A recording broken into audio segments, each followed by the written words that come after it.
আমার YouTube family, আমি আবার নতুন একটি ভিডিও নিয়ে এসেছি।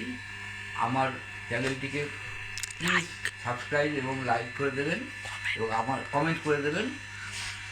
আমি কিশোর কুমার সাহেবের একটি অত্যন্ত জনপ্রিয় গান গাইবার চেষ্টা করছি, কেমন লাগে এটা আমাকে কমেন্ট করে জানাবেন।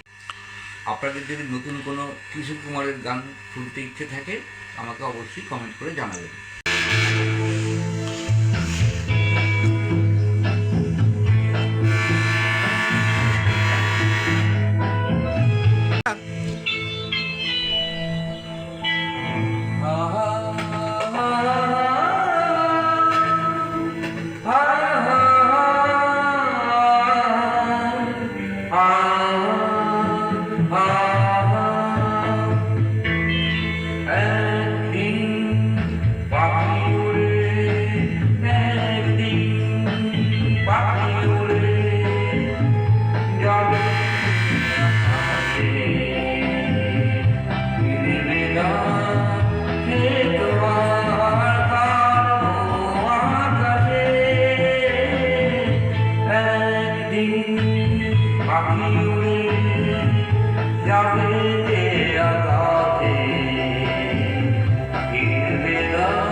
পাখি